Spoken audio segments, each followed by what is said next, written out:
ആയുധങ്ങൾ അമ്പലത്തിൽ വെക്കാതെ ഒരു കയ്യിൽ വാളും മറുകൈയിൽ കാവിക്കൊടിയുമായി വന്നിട്ടാണ് മോഹനൻ സഖാവിനെ നിങ്ങൾ വെട്ടിയെറിഞ്ഞത്.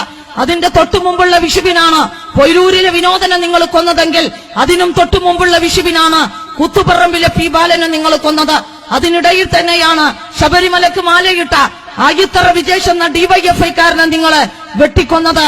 ഈ നാടിനകത്ത് എത്രയോ ആളുകള്. അതിനു മുമ്പാണ് കണ്ണൂരിലെ പറച്ചിയുടാമരക്കാരൻ സഖാവ് പി ജയരാജന്റെ കൈകൾ നിങ്ങൾ വെട്ടിയെടുത്തത് തിരുവോണ നാളിലാണ്. എല്ലാ ആഘോഷങ്ങളും എല്ലാ ഉത്സവങ്ങളും ഞങ്ങളെ കൊല്ലാനുള്ള ആയുധങ്ങളുമായിട്ട് നിങ്ങള് കേരളത്തിന്റെ മുക്കിലും മൂലയിലും പതുങ്ങിയിരിക്കുകയാണ് എന്ന് ഞങ്ങൾ തിരിച്ചറിയുന്നുണ്ട്.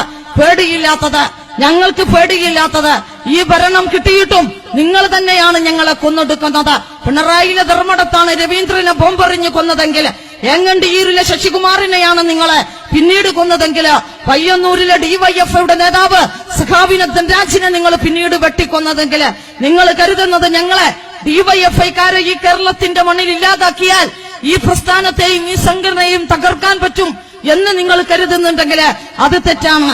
നിങ്ങൾ ഒരു ഡിവൈഎഫ്ഐക്കാരനെ രക്തസാക്ഷിയാകുമ്പോ ആ രക്തസാക്ഷിയുടെ ശരീരത്തിൽ നിന്നും ആ സമയത്ത് തെറിച്ചു വീണ ചോരത്തുള്ളികളിൽ നിന്ന് ആയിരക്കണക്കിന് പുതിയ ഡിവൈഎഫ്ഐക്കാർ കേരളത്തിന്റെ മണ്ണിൽ ഉയർന്നു വരുന്നുണ്ട് എന്ന നല്ല ബോധ്യം ഞങ്ങളെ കൊല്ലുന്നവർക്ക് ഉണ്ടാകുന്നത് നല്ലതാണ്.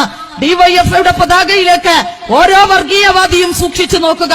അവിടെ ചുവന്ന ഒരു നക്ഷത്രത്തെ നിങ്ങൾ കാണാം. ഞങ്ങളെ ചില ദൗത്യങ്ങൾ ഏൽപ്പിച്ചു പോയ നിങ്ങളാൽ കൊല്ലപ്പെട്ട ഞങ്ങളുടെ ധീര രക്തസാക്ഷികളുടെ രക്തമാണ് ആ ചുവന്ന് തുടുത്ത നക്ഷത്രമായി തിളങ്ങി വിളങ്ങി നിൽക്കുന്നതെങ്കിൽ അതിനെ നോക്കിയിട്ടാണ് ഓരോ ഡിവൈഎഫ്ഐക്കാരനും ഇൻകുലാബിന്റെ ധ്വനികള് വാലിലേക്ക് മുഷ്ടി ചുരുട്ടി ഉയർത്തിപ്പിടിച്ചുകൊണ്ട് തൊണ്ടപൊട്ടുമാറുച്ചത്തിൽ വിളിക്കുന്നതെങ്കിൽ അവസാനത്തെ ഡിവൈഎഫ്ഐക്കാരന്റെ കയ്യിൽ നിന്ന് ആ ശുഭ്രപതാക ഊർന്ന് താഴെ വീഴുന്നത് വരെ ഈ നാടിന്റെ വർഗീയതയെ എതിർക്കാൻ, മതനിരപേക്ഷതയ്ക്ക് കാവലാളാകാൻ, നിങ്ങളുടെ പ്രയാസങ്ങൾ മുദ്രാവാക്യങ്ങളായി ഏറ്റെടുത്ത് സമര പോരാട്ടത്തിനിറങ്ങാൻ, നിങ്ങൾക്ക് രക്തം ആവശ്യമുള്ളപ്പോൾ രക്തമായും, നിങ്ങൾക്ക് കണ്ണാവശ്യമുള്ളപ്പോൾ കണ്ണുദാനം ചെയ്തും, നിങ്ങൾക്ക് അവയവങ്ങൾ ആവശ്യമുള്ളപ്പോൾ അവയവങ്ങൾ നൽകിയും ഈ പരിസ്ഥിതിയെ സംരക്ഷിക്കാൻ മരങ്ങൾ വെച്ച് പിടിപ്പിച്ചും നിങ്ങളുടെ കൂടെ ഞങ്ങൾ ഉണ്ടാകും. ആ ഞങ്ങൾക്ക് ഡിവൈഎഫ്ഐക്ക് ഈ നാടിന്റെയാകെ പിന്തുണയുണ്ടാകണമെന്ന് അഭ്യർത്ഥിച്ചുകൊണ്ട് ഏവരെയും അഭിവാദ്യം ചെയ്തുകൊണ്ട് ഞാൻ നിർത്തുന്നു. സഖാക്കളെ, അഭിവാദ്യങ്ങൾ.